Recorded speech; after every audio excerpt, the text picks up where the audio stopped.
ఈ క్రమమైన పరిచర్యలో మనం చేయాల్సిన పరిచర్య, మొట్టమొదటి పరిచర్య ఏంటంటే వ్యక్తిగత పరిచర్య. మొట్టమొదటి అంశం ఏంటి? వ్యక్తిగత పరిచర్య. మన కళ్ళకి చాలా విషయాలు మనకు కనబడుతుంటే, కానీ ఇలా చేయాలి, అలా చేయాలి, అక్కడ పెట్టుకోవాలి, మనం ఎలాగ కరపత్రాలు లేకపోతే రోడ్డు మీదకి వెళ్ళాలి, వాక్యం చెప్పాలి, సాక్ష్యం చెప్పాలి, ఓకే, ఇవన్నీ ఓకే. కానీ వీటన్నిటికన్నా ప్రాముఖ్యమైన కొన్ని అంశాలు దేవుడు మన సన్నిధిలోనే మన చుట్టూనే పెట్టాడు. వాటిని మనం చేస్తున్నామా లేదా అనేది ప్రాముఖ్య అంశం. బహుశా అపవాది వీటిని మరుగు చేసేస్తూ మనల్ని మభ్యపెడుతున్నాడేమో. ఒకసారి మనం పరీక్షించుకుందాం.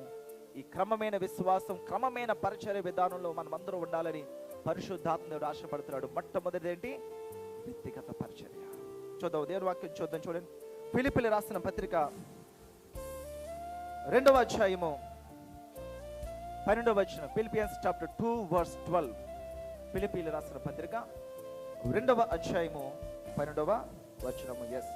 కాగా నా ప్రియులారా, మీరెల్లప్పుడూ విధేయులై ఉన్న ప్రకారము నా ఎదుట ఉన్నప్పుడు మాత్రమే గాక మరి ఎక్కువగా నేను మీతో లేని ఈ కాలమందును భయముతోనూ వణుకుతోనూ మీ సొంత రక్షణను కొనసాగించుకొనుడి. హల్లెలూయా. ఏమంటున్నారు? భయముతో వణుకుతో నీ సొంత రక్షను ఏం చేయాలంట? కొనసాగించాలి. మొట్టమొదట వ్యక్తిగత పరిచర్య చేసుకోవాలి. పర్సనల్ మినిస్ట్రీ, వ్యక్తిగత పరిచర్య. ఇది నీ ఆత్మీయ జీవితం ఎలాగుంటుంది? దేవుడితో సంబంధం ఎలాగుంటుంది? వాక్యంతో మనం ప్రభుతో ఎలాగా మనం నడుచుకుంటున్నాం? ఒక తీర్మానం చేస్తున్నప్పుడు మనం ఎటువంటి తీర్మానం మనం చేస్తున్నాము? వ్యక్తిగత పరిచర్య. నీకు నువ్వు పరిచర్య చేసుకుంటున్నావా? పౌలు భక్తుడు అంటాడు, అందరికీ బోధించి నేనే భ్రష్టునైపోతున్నాయేమో అని తను తాను నలగొట్టుకుంటున్నాడంట. వ్యక్తిగత పరిచర్య అది. వ్యక్తిగత పరిచర్య. తన లొసుకులు ఏంటో తనకు తెలుసు, తన వీక్నెసెస్ ఏంటో తనకు తెలుసు. కాబట్టి ఈ వీక్నెస్ ఉంది, ఈ వీక్నెస్ లో నేను పడకూడదు, కాబట్టి నేను ఏం చేయాలి? నా శరీరాన్ని నలగొట్టాలి. ఎక్కడ నలగొడితే ఆ వీక్నెస్ లోకి వెళ్ళను, ఎక్కడ మనం మేల్కొంటే అక్కడ ఆ ప్రాంతంలో నేను వెళ్ళను, ఆ పాపంలో నేను పడను. నా వ్యక్తిగత జీవితాన్ని దేవుడికి నేనేం చేయాలి? మరలా అప్పగించాలి. మీ విశ్వాస జీవితాన్ని క్రమంగా విశ్వాసాన్ని కాపాడుకుంటూ దేవుడి సన్నిధికి నీవు నీ జీవితాన్ని అప్పగించాలి. మొదట నా జీవితాన్ని నేను ప్రభుకి అప్పగించాలి. నా ఆత్మ ప్రభు సన్నిధికి చేరాలి. అది విజయవంతంగా అది చేరాలి. అది దానికి సిద్ధపాటు లేదా? ఈ వాక్యం చదువుతున్నప్పుడు రెండంచులను వాడి కనుక అది మనకి ఏం చేయాలి? గుచ్చుకుంటుంది. వ్యక్తిగత పరిచర్య చాలా ప్రాముఖ్యమైనది, అత్యంత ప్రాముఖ్యమైనది. వ్యక్తిగతంగా మీకు మీరు పరిచర్య చేసుకుంటున్నారా?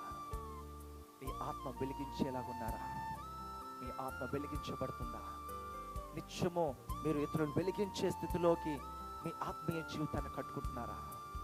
వ్యక్తిగత పరిచర్య. ఉపవాస ప్రార్థన అండి మనం వింటున్నాం, కానీ అండి ఉపవాస ప్రార్థన అలాగ మనం బయటకు వెళ్తే ఇంత గ్లాస్ ఇస్తాడండి జ్యూస్. ఉపవాస ప్రార్థన ఇంకేమైంది అది? గుర్తుపెట్టుకోండి, మీరందరూ కూడా నాతో సహా ఎవరైనా సరే అన్నిటికన్నా మోసకరమైంది ఏదైనా మాట్లాడుకున్నాం. నీ హృదయం అని మోసకరమైంది. నా హృదయం నాకు మోసకరమైంది, దాని మాటలు నేను వినకూడదు. నా శరీరం మోసకరమైంది, దాని మాట మనం వినకూడదు.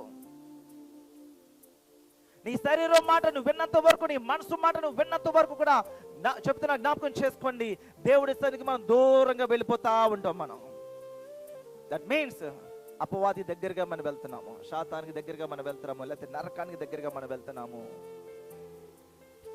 వ్యక్తిగత పరిచర్య చాలా ప్రాముఖ్యమైనది. ఆత్మ సిద్ధమే కానీ శరీరము బలహీనము అనిపిస్తుంది చాలాగా, కానీ శరీరం కంట్రోల్ అవ్వట్లే. కాబట్టి ఏం చేయాలి? నువ్వు యు నీడ్ పర్సనల్ మినిస్ట్రీ. మీకు వ్యక్తిగత పరిచర్య అవసరం. అని చేసుకుంటున్నారా? వ్యక్తిగత పరిచర్య చేసుకుంటున్నారా? అది ప్రాముఖ్యమైనది. మనం చేయాల్సిన పరిచర్యలు అన్నింటిలో కన్నా ప్రాముఖ్యమైనది ఏంటి?